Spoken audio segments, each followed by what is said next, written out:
the Honorable Assistant Minister, Director ILO, representatives of Fiji Commerce and Employers Federation, representatives of the Fiji Trade Union Congress, representatives from government ministries, departments, workshop participants, invited guests, members of the media, ladies and gentlemen, brothers and sisters, Bula Vinaka, and a very good morning to you all here in the Sugar City. Ladies and gentlemen, it gives me great pleasure and honor to officiate at this very important day as we mark the World Day for Safety and Health at Work. With this year's theme, Act Together to Build a Positive Safety and Health Culture. Our minutes of silence at the beginning of the program to remember those that had lost their lives through workplace accident is a timely reminder of this year's theme on the need to act together to reduce workplace accidents. The target is and has been zero accidents, and we continue to work towards that. The World Day for Safety and Health at Work is celebrated annually on 28th of April to promote the prevention of occupational accidents and create mitigation against illness and diseases globally in the workplace. It is an awareness-raising campaign intended to focus international attention on the magnitude of the problem and how promoting and creating a safe and healthy cultures can help reduce the number of work-related deaths and injuries. This year, we continue to raise awareness locally through events such as this to ensure that as a nation, we are able to combat and overcome the challenges brought about by occupational accidents and diseases. As you may be aware, it started in the North last week, in the Central Division on Tuesday, and today we are carrying the banner to the Western Division to ensure that no one is left behind. According to the International Labour Organization, ILO, World Day for Safety and Health at Work 2022 report, around 2.9 million workers die every year due to the occupational accidents and diseases, and at least 402 million people suffer from non-fatal occupational injuries. The report also highlighted that occupational accidents and diseases are estimated to contribute to 5.4% of annual global gross domestic product loss. This is a significant loss to our national ability to better provide education, health, and welfare services. COVID-19 confirmed cases. To date, Fiji's COVID-19 confirmed cases has reached 64,535 with 62,690 recoveries. But unfortunately, with 862 deaths. As of 26 April 2022, WHO COVID-19 figures indicated that developed countries such as Australia and New Zealand have around 33,227 and 5,750 new confirmed cases, while Fiji have arrested the transmission of COVID-19 with 2 confirmed new cases. The Fiji first government took bold steps in closing our borders and contain the COVID-19 pandemic from widespread transmission into our communities and workplaces. The experience through the COVID-19 pandemic has provided us with a new mindset and tools that will strengthen our capacity to battle future challenges. It has also widened our scope of anticipating what new challenges the ever-changing global environment will bring. COVID-19 has taught us to expect the unexpected. And today, through this World Day for Safety and Health at Work, we are ensuring that workers and employers are aware that workplace accidents and disease will be caused by various means, and prevention plan should be in place to anticipate and mitigate them. At this juncture, I wish to commend the quick response taken by Fijian government to limit the spread of COVID-19 in the community and at the workplaces. The Ministry of Employment, Productivity and Industrial Relations has been part of the Coronavirus Task Force Committee headed by the Ministry of Health and Medical Services since 14th February 2020. I also take this opportunity to commend all those employers that have assisted towards government's war against COVID-19 through the implementation of COVID-19 guidelines in the workplace, provision of medical supplies, sanitizers, personal protective equipment, food and water, and etc. Moving forward, we must maintain our discipline and leadership.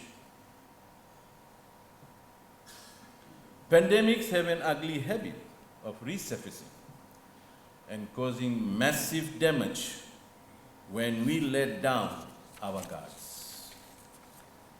The Fiji First government did not ignore its responsibility. We have put in place relevant and focused fiscal and monetary policies to assist in our economic recovery. Moreover, the government has undertaken various legislative reforms to facilitate our resilience and quick recovery. The undeniable right to life of a worker and freedom to decent work and the respect of these are foundational principles to any progressive nation like Fiji. Considering the importance due to workers, the 2013 Fijian Constitution gives everyone other rights such as the right to life, the right to health, as well as to fair labor practice. Likewise, the employers have legal obligation to protect those rights as well, to provide their workers and others who come to the workplace with a safe place of work and a safe system of work. Furthermore, the government has enacted the Health and Safety at Work General Workplace Conditions Amendment Regulation 2021 to make mandatory vaccination against COVID-19 for entry into the work premises for employers and workers. The ministry conducted COVID-19 compliance audit to around 17,000 workplaces in the formal and informal sector and noted 99.75% of the total workforce were vaccinated for the first dose of COVID-19 vaccination and 99.72% fully vaccinated by the 30th November 2021. Ladies and gentlemen, these are remarkable figures, and credit must go to all Fijians who have taken the jab. And if they have not, this is the time to get the jabs, first, second, and the booster.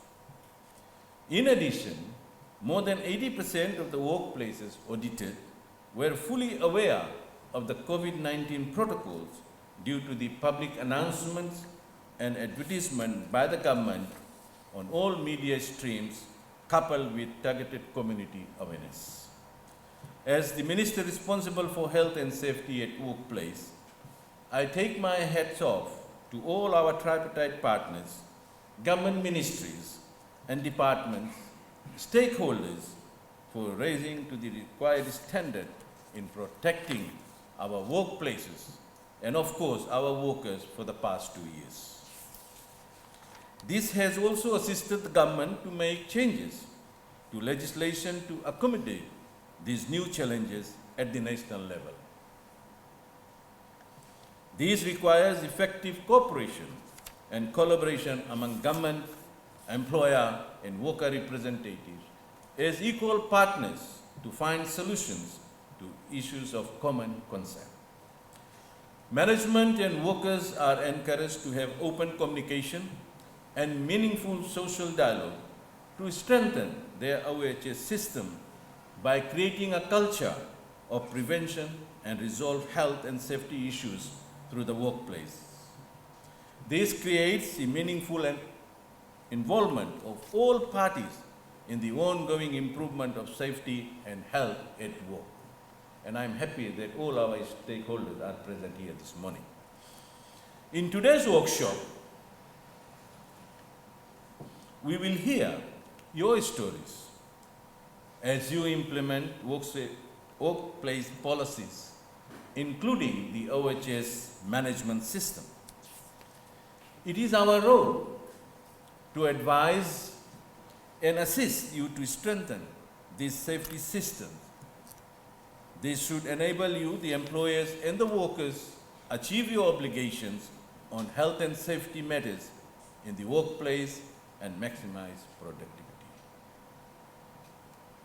Ladies and gentlemen, on Friday last week in Lambasa and in Suva on Tuesday this week, we listened to the various industry stakeholders share their experience on their respective duties required as workplace duty holders to implement their respective functions under the Health and Safety at Work 1996. I wish to reiterate that this is the main reason for having this forum for you, our workplace stakeholders, to share your COVID-19 experience for the benefit of Ministry of Employment, Productivity and Industrial Relations, and also for the Ministry of Health and Medical Services and the National OHS Advisory Board and other government ministries to formulate workplace policies for future pandemics. It is also an avenue for the employers, OHS consultants, and OHS committee representatives who are present here today to learn from the past practice shared by your colleagues. This is an opportune time to ask for advice on how best to implement and fulfill your duty of care when we encounter unanticipated situations in the near future. We therefore encourage open discussions from all of you today, and for your information, issues highlighted by your colleagues in the Northern and Central Division includes monitoring of workers' health, responding to workers' sickness, discrimination against sick workers, workplace stress and violence, the implication of lockdowns, addressing the refusal of workers to return to work, monitoring the vaccination of workers prior entering the workplace, and delivery of products, to name some. So these were the issues raised at the two venues, that's in Northern and in Central Division. Ladies and gentlemen, brothers and sisters, Ministry of Employment in collaboration with the Ministry of Health and Medical Services, have implemented a 5-year occupational health safety plan, and I'm told that it will be launched this morning as well. My ministry, in collaboration with the Tripartite National OHS Advisory Board, have already endorsed the process to ratify ILO Convention 161 on occupational health services, ILO Convention 187 on the promotional framework for occupational safety and health, and ILO Convention 162 on the elimination of asbestos. These fundamental international labor standards to align our national policies on OHS management systems and occupational health services. We will continue to network and collaborate with our tripartite partners, the employers and the workers, international partners, the ILO and WHO, to continue our partnership and commitment towards a safer and healthier workplace and workforce. Therefore, workplace health and safety is not about me and not about you. It is about us, all of us, workers, employers, and the community at large. Therefore, ladies and gentlemen, let us continue to act together to build a positive safety and health culture at all our workplaces that will result in workplace productivity and economic growth for our beloved nation. Ladies and gentlemen, without action, this annual special day will only be a call to remembrance and a reminder of a job left undone in the workplace when it comes to health and safety. Let us act together in our urgent efforts to strengthen our OHS workplace system and reduce workplace accidents and diseases for the betterment of the world of work. Ladies and gentlemen, dear participants, I wish you all safe and healthy 2022 World OHS Day celebration. Thank you and good night.